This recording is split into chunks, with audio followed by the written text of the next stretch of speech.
Listen, okay. Recently, a good friend of the stream, Kendrick Lamar, decided to drop a new album. Pretty wild, isn't it? It's his first album in 5 whole years. It really does feel like a long time since Dang, his album, Dang, period. His movie, his album Dang dropped. We're still in the first 2 minutes of the video. Okay, so we're gonna be saying that. I liked it. It was good. Yeah, everybody remember. Do you guys remember that? Like when that dropped, I was still in high school, and I was like, yeah, darn. His album Darn. I remember syrup sandwiches and crime allowances. Man, that was really something. But he decided to come back. Kendrick, he disappears. He kind of feels like The Weeknd to me, where he like disappears for a while and then drops like an incredible album and then disappears for another like 5 years. And you know what? I think it's pretty cool. It's pretty great stuff. It's like the difference between like a cool indie game dev that takes a long time to make games and like Call of Duty. You know, there's just something really nice about it. But Kendrick decided to come back with a new album, and he decided to touch on something that I don't think anybody really thought that was going to happen. Trans people. He did it. Kendrick Lamar decided to wake up and say trans rights. A pretty incredible thing. I wasn't expecting it, really.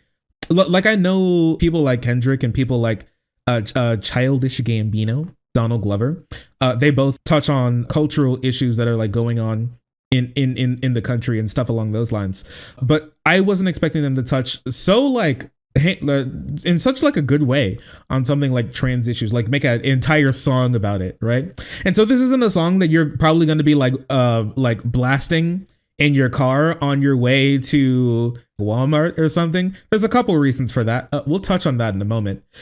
But it made a lot of waves. A good friend of the stream, FD Signifier, said this: Kendrick Lamar makes the type of art that Kanye thinks he's making, which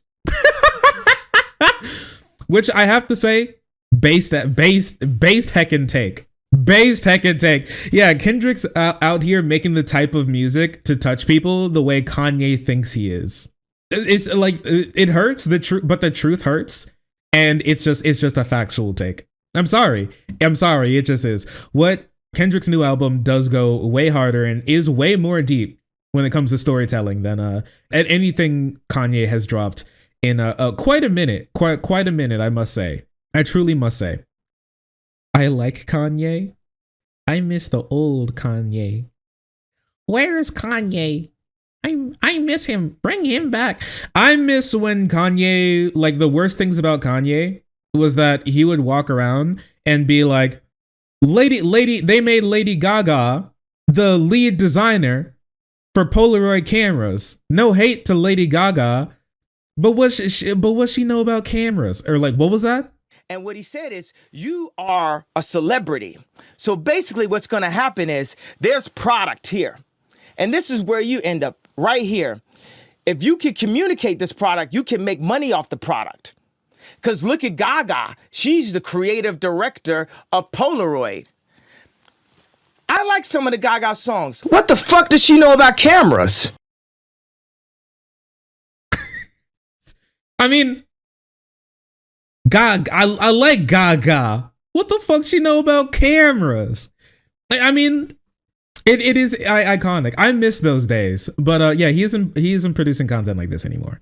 Anyways, the biggest thing with what Kanye recently, I'm sorry, the racism is kicking in. All black people look the same, and I'm mixing up Kanye and Kendrick now. It has nothing to do with like the similarities in their names. Anyways, what does Kanye know about shoes? Silence. Always asking these types of questions, man. Can't let people just vibe. All right. Goodness. Can't have anything nice in here with you people. Can't have anything nice. Anyways, one of the songs that's been making a lot of waves recently has been Auntie Diaries, which is a very interesting storytelling song where Kendrick touches on growing up, homophobia and transphobia in the black community, what that means in the stories that he remembers from family members of his coming out as trans, coming out as queer of some flavor, and what it was like him growing up like through that, the like internalized homophobia and transphobia, and like the look of like either like disgust or like confusion that people have towards those people and his family members, and like growing up in that space, right? And so it was really interesting. But one of the problems with it was the fact that he had some words to say.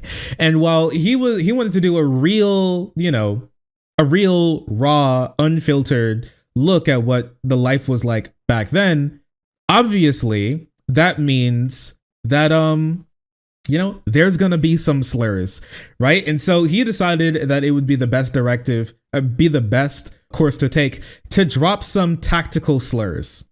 Some slurs were flying. It's true. And he said the F slur, you know the one, frying pan. He said it frog. Yeah, he said it a couple of times. By a couple of times, I mean, wait, how many times did he say it? 9? He said about 9 times in the song. 9. He did drop nine whole F words. Okay. I gotta rhyme dang with dang nabbit somehow. Yeah, there you go. Yeah, how's he gonna rhyme dang nabbit? He came up with a good word. He figured it out. And a lot of people got mad.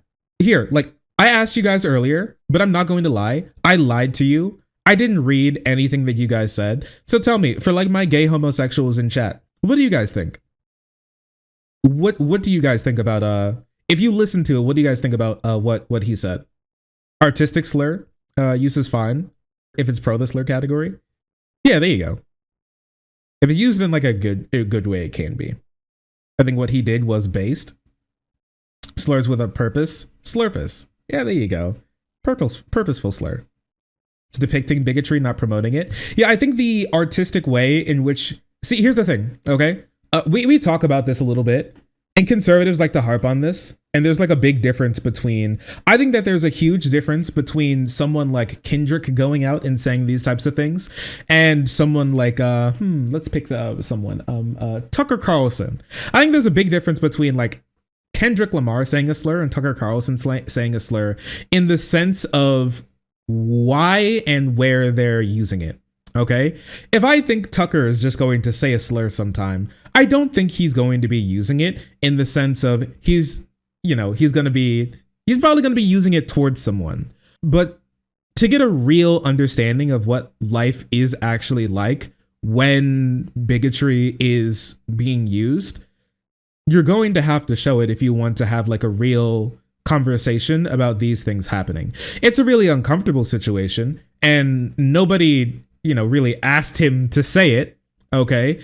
And also nobody is forcing anybody to listen to it.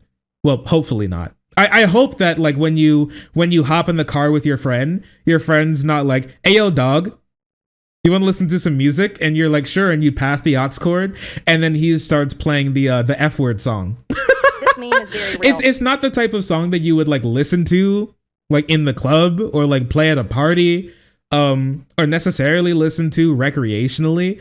It's a type of song that if you want to listen to a story, it's more of like one of those storytelling rap songs, and it's very interesting. And I think it's a very good song because it goes over things along the lines of what it was like for him to grow up, where one of his aunts came out as trans, and a cousin coming out as trans as well. A line that he repeats in the song over and over again is my auntie is a man now, right? Which is a pretty big thing. And another thing in there that got got a lot of people talking is the fact that he would constantly misgender the people who were in his story who he knew were trans, right? But it was used in a very interesting way where, and you may be wondering, how do you like misgender somebody in like an interesting storytelling way? Well, if you did actually misgender them, and that was like a struggle for you, like they come out and you're trying to understand, you're like growing up and you want to, understand that's probably going to happen. And I would imagine, especially like older family members who spent 30, 40 years with you coming out and being like a completely different person in the way that you interact, that must be like a difficult thing for you to get right. You're probably you may mess up at some point in time. It happens. And the very interesting thing is that he continues this pattern of misgendering but then gendering correctly throughout the song as the story goes along. And because it starts off as him like being younger, his family members come out, and then he deals with things like racism on like the playground or in school, you know, and he said like, you know, F word, F word, F word. We didn't know any better. We didn't know how harmful that actually was. He talked about how his, you know, aunt, who is now his uncle, used to pick him up from school, and like the kids would just like stare and like look, and it would be like really weird, but then they'd like drive off and they'd be bumping music. And it really touched on how like no matter how society kind of viewed them and how, you know, weird that it could be, bundle of sticks, how weird it could be, for all intents and purposes, his auntie is a man now, you know, he is trans. And you know, he said that, you know, she isn't gay, she isn't like gay, or so she eats pussy now still, you know, like that type of thing, and lines along those lines. And I think it was really interesting the way that as the song went on, not only did he stop misgendering as he did as he grew up, he was like, I think I understand now what it means for these people, and growing up and understanding that you need to be able to like respect them, and overcoming internalized homophobia and transphobia in his life. I'm a he, him, auntie. So true. That type of stuff in his life. He also becomes more critical of himself. And while that's happening, there's a crescendo. The song is building up and building up and building up into the very end, where he does, I guess, like the ultimate criticism of himself and how he's grown as a person from when, and this is like a big thing. Like I really like Kendrick, but one thing that did like turn me off, I was like, oh man, come on. It was when he invited like a fan onto stage to sing one of his songs with him. And there was this white girl, white women, I know, right? There was this white girl that he invited onto stage, and in his song, he said the N-word, and she was singing along with him, and she said the N-word too. And he stopped the entire thing, berated her, got the entire crowd to call her racist and like a horrible person, right? And then kicked her off stage into a crowd that hated her, right? And that was a problem. And the weirdest thing about it is like most of the white kids that were just like, you one asshole, horrible asshole move. I think so personally. And like all the crowd, there was a lot of white people in that crowd. A lot of them also said the N-word, okay? But the thing is, they could feel better about being called out because they could just like shit on that girl and not have to worry about the other people who were next to them who heard them say the N-word as well, right? Yeah, big N-word trap, and it was bad. But at the very end, I can show you some of this because I have the lyrics pulled up here. Don't worry about what's under these black bars. Don't worry about it. It's not important. What's under here? Don't even look at that. Don't look at these either. Okay, that's not important either. Don't worry. It's the word frog under there. Actually, it's the word frog if you think about it. I said them F-bombs. I ain't know any better. Mistakenly, I ain't think that you'd know any different. See, I was taught words was nothing more than a sound. If ever they was produced without any intentions, the very second you challenged the shit I was kicking, reminded me of a show I did out the city. That time I brung a fan on stage to rap, but disapproved of the word that she couldn't say with me. You said, Kendrick, ain't no room for contradiction. To truly understand love, switch position. F word, F word, F word. We can say it together, but only if you let a white girl say, sorry, Shark, but your flow is whack. I'm not singing this. I'm not gonna rap this song. I'm literally just reading the lyrics, okay? If you want to hear it, go listen to Kendrick Lamar. Rap the song, bigot. Yeah, say the slurs, bigot. No, I'm not that. All you guys do, you like open up this damn stream and just wait for me to get canceled, huh? Is that what you do? Is that what you're like, oh my gosh, I can't believe Shark is such an unproblematic king. I can't believe Shark has not had a canceled arc yet. And you just, all you do is open the stream and wait to see if this is it. Is this the stream where he gets canceled? I will not. Yeah, you're always waiting for my downfall. You wake up real early in the morning to have like more time to be a heckin' hater, man. I can't believe you people. We would never. I know that's all you people do. You could stand to get a little dirt on you. Yo, you think I should get a little dirty?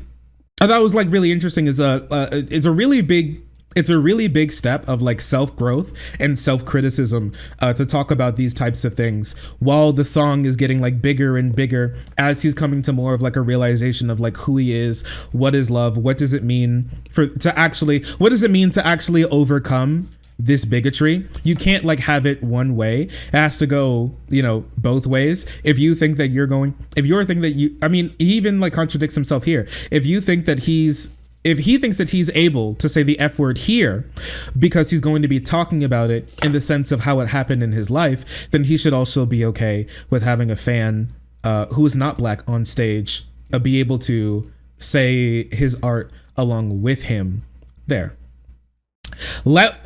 Finally, when will white women be released of their chains? White women, all they do is they wake up and they want to say the N-word. Allow them, Kendrick. Let them say the N-word, Kendrick. Release them. Remove their shackles, Kendrick. Also, like, the verse 4 is also really interesting. Demetrius is Marianne now. Remember church, Easter Sunday? I sat in the pew. You had stronger faith, more spiritual, when these dudes were living life straight. Oh my gosh. Straight people? There's heckin' straight people here. Which I found ironic because the pastor didn't see him the same.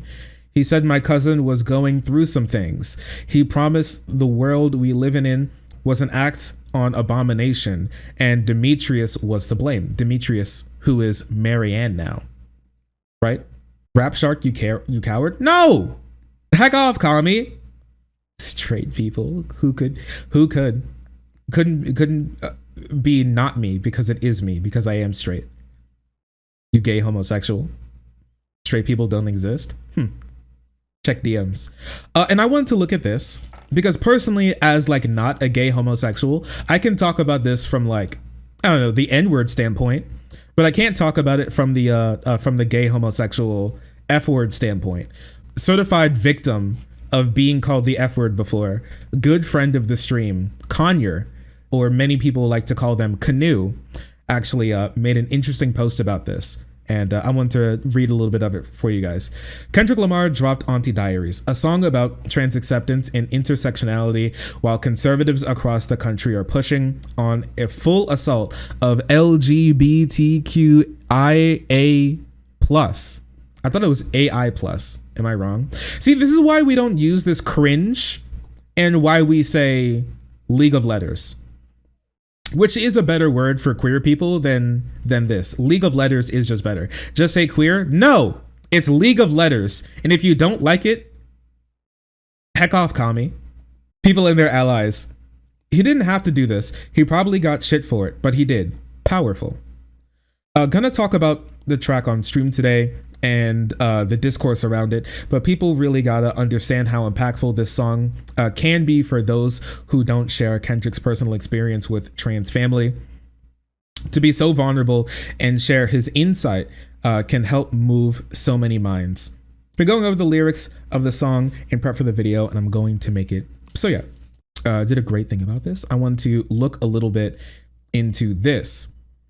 Is an incredible song about trans acceptance and intersectionality, but a lot of people are hung up on some of its problematic elements. Here's a thread attempting to clear up some confusion. And I want to make sure that there aren't any slurs here. I'm actually unsure. There are slurs here. Be careful because the images have the frog word. Yeah, I was pretty sure that it had the word frog in it somewhere. Slur detector. Is this the album cover? Yes, that is the album cover of him wearing like a crown of thorns and holding, is that his child? Or is that just some random black child? Do we know? I don't keep up with Kendrick's like real life. Did he yoink that child? Maybe. It's both of his kids? Okay. Imagine having kids, couldn't be me. Imagine having kids, couldn't be me. Right, so the song begins in the frame of a narrative of retelling of the events that happened in Kendrick's past with his trans uncle and cousin. Here he explains how back in elementary school, He was aware his uncle was trans and aspired to be like him in some ways. They had a good relationship. They did. They talked about, yeah, like I said, they talked about how he would pick him up from school and drive him.